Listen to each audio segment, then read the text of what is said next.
رات کے 11 بجے کا وقت تھا اور میں اس طرح بے خبر سو رہا تھا جیسے گدھے گھوڑے سب بیچ دیے ہوں۔ نہ جانے خوابوں میں کون سے جزیروں کی سیر کر رہا تھا جب فون کی مسلسل بجتی گھنٹی نے مجھے جھنجھوڑ کر ہوش و حواس کی دنیا میں لاپٹکا۔ اپنے خواب دیدہ صاحب کو بمشکل کنٹرول کرتے ہوئے میں نے فون اٹھایا۔ السلام علیکم حسب عادت میں نے سلام کیا۔ وعلیکم السلام، کیسے ہو طلحہ بیٹا، کیا کر رہے تھے؟ جواباً مجھے ابو جی کی سنجیدہ سی آواز سننے کو ملی۔ سو رہا تھا ابو جی، آپ لوگ خیریت سے پہنچ گئے؟ اور پھر جو انہوں نے بتایا اسے سن کر قدموں تلے سے زمین نکل گئی۔ ان کی گاڑی راستے میں ایک حادثے کا شکار ہو گئی تھی اور اس وقت سب اسپتال میں تھے۔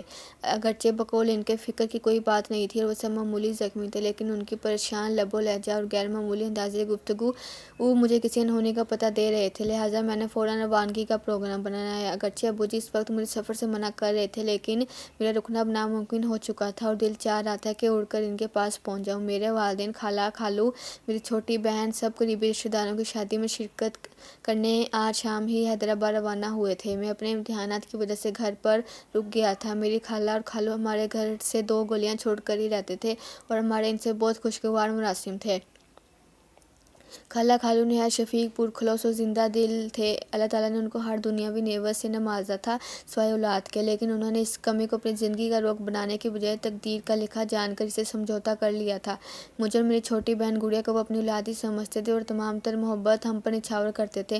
نتیجتاً ہم دونوں بھی انہیں والدین جیسے مقام دیتے تھے۔ میں نے رات بھر جاگ کر پیپرز کی تیاری کی تھی۔ پیپرز کے بعد جب میں گھر آیا تو سب کے ساتھ اتنا مصروف رہا کہ وقت گزرنے کا پتہ ہی نہیں چلا۔ شام کو جب مجھے ڈھیروں دعائیں دے کر روانہ ہوئے تو میرا تھکن سے برا حال تھا۔ رات کا کھانا کھا کر نماز ادا کرتے ہی مجھ پر نیند کا اس قدر شدید غلبہ ہوا کہ میں لمحوں میں غافل ہو گیا۔ فوراً ہی تیار ہو کر روانہ ہو گیا۔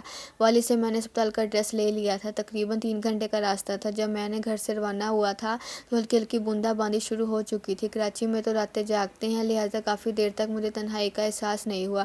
راستے روشن تھے اور لوگ بھی گھومتے پھرتے نظر آ رہے تھے۔ آدھے گھنٹے بعد بوندا باندی نے موسلا دھار بارش کی شکل اختیار کر لی۔ اب تک میں شہر سے بھی کافی دور آ چکا تھا، لہٰذا ٹریفک بھی بہت کم ہو گیا تھا۔ کبھی کبھار کوئی اکا دکا گاڑی نظر آ جاتی تھی۔ اگرچہ گاڑی کے وائپر مسلسل چل رہے تھے، لیکن تیز بارش کے بعد باہر دھندلا سا نظر آ رہا تھا۔ تھوڑے تھوڑے فاصلے پر لگے اسٹریٹ لیمپ اپنی مدھم سی روشنی سے تاریکی کو شکست دینے کی ناکام کوشش کر رہے تھے۔ سڑک پر دونوں طرف گھنے درختوں نے رہی سی روشنی کو بھی نگل لیا تھا۔ اگرچہ میں فطرتاً کافی دلیر اور نڈر تھا، لیکن تنہائی اور تاریکی کی ہیبت مجھ پر طاری ہوتی جا رہی تھی اور میں سفر کے بخیرہ تمام ہونے کی دعا کر رہا تھا۔ لمحہ بھر کو بجلی چمکتی تو پورا منظر واضح ہو جاتا تھا۔ بڑے بڑے درخت تیز ہوا سے ہلتے ہوئے مختلف شکلیں اختیار کر رہے تھے۔ کبھی کبھی تو یوں لگتا جیسے خون اشام چڑیلیں مجھے اشارے سے اپنی طرف بلا رہی ہوں۔ اچانک بجلی چمکی تو مجھے دور سڑک پر عین درمیان میں ایک انسانی حوالہ کھڑا ہوا نظر آیا، جو زور زور سے ہاتھ ہلا کر گاڑی روکنے کی استدعا کر رہا تھا۔ پہلے تو میں اسے کوئی چور سمجھا جو مجھے روک کر لوٹنا چاہ رہا تھا، پھر اچانک میرے ذہن میں بچپن سے سنی ہوئی ڈراؤنی کہانیاں یاد آئیں، جن میں سے یہ مختلف روپ اختیار کر کے مسافروں کو تنگ کرتے ہیں۔ یہ سوچ کر میرے رونگٹے کھڑے ہو گئے۔ خیال یہ بھی تھا کہ شاید کوئی ضرورت مند ہو جو رات کے اس پہر مدد کے لیے کھڑا ہو۔ بہرحال جب میں جلالتو جلالتو کا ورد کرتے ہوئے وہاں تک پہنچا تو یہ دیکھ کر اسے اپنی آنکھوں پر یقین کرنا مشکل ہو گیا کہ وہاں کوئی انسان تو کیا، کوئی چڑیا کا بچہ تک نہ تھا۔ میں نے ہر طرف بخور دیکھا، لیکن چاروں طرف تنہائی اور سناٹے کا راز تھا۔ خون سے میرا برا حال ہو گیا اور میں اندھا دھند گاڑی بھگاتے ہوئے چلا گیا۔ ابھی میں تھوڑی دور ہی گیا تھا کہ اچانک کسی نے پیچھے سے میرے کندھے پر ہاتھ رکھا۔ میرا اوپر کا سانس اوپر اور نیچے کا سانس نیچے رہ گیا اور دل طوفانی رفتار سے دھڑکنے لگا۔ بمشکل میں نے پیچھے مڑ کر دیکھا تو مجھے یوں محسوس ہوا جیسے پچھلی سیٹ پر بالوں کا ایک بہت بڑا سا ڈھیر دھرا ہوا ہے۔ نہ جانے وہ کون سی اللہ کی مخلوق تھی جو سائز میں انسان سے بھی بڑی تھی، لیکن مکمل طور پر بالوں سے ڈھکی ہوئی تھی۔ صرف اس کی سرخ خوفناک آنکھیں اور ہاتھ پاؤں کے لمبے لمبے اور مڑے ہوئے ناخن نظر آ رہے تھے۔ وہ اپنی لال لال ڈراؤنی آنکھوں سے نہایت غصے میں طلحہ کو گھور رہی تھی۔ دہشت سے طلحہ کی آنکھیں پھٹی کی پھٹی رہ گئیں اور دل اچھل کر حلق میں آ گیا۔ سانس سینے میں اٹکنے لگا اور ہاتھ پاؤں سنسنانے لگے۔ اس سے حرکت کرنا محال تھا۔ بڑی مشکل سے میں نے اپنے حواس مجتبی کیے اور زیر لب قرآنی آیات کا ورد کرتے ہوئے گاڑی کو طوفانی رفتار سے بھگا دیا۔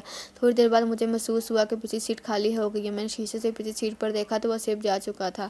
ابھی وہ پوری طرح سکون کا سانس بھی نہ لے پایا تھا کہ اسے یوں لگا جیسے گاڑی دھیرے دھیرے نہایت وزنی ہوتی جا رہی ہے اور اسے چلانا ناممکن ہوتا جا رہا تھا۔ جس گاڑی کو میں جہاز کی طرح اڑا رہا تھا، اب گدھا گاڑی کی طرح گھسیٹنے سے بھی انکاری تھی۔ ابھی میں اسی شش و پنج میں مبتلا تھا کہ پیچھے سے ایک خوفناک قہقہ سنائی دیا۔ ایسی دہشت زدہ کر دینے والی آواز میں نے اپنی پوری زندگی میں پہلے کبھی نہیں سنی تھی۔ مڑ کر دیکھا تو وہی غیر انسانی مخلوق دوبارہ سیٹ پر راہمان ہو کر قہقہے لگاتی نظر آئی۔ اس کی ٹانگیں اتنی لمبی ہو چکی تھیں کہ اس نے گاڑی کی کھڑکی سے باہر لٹکا رکھی تھی اور پاؤں سڑک پر گھسیٹ رہے تھے۔ اسی وجہ سے گاڑی کو آگے بڑھانا مشکل ہو رہا تھا۔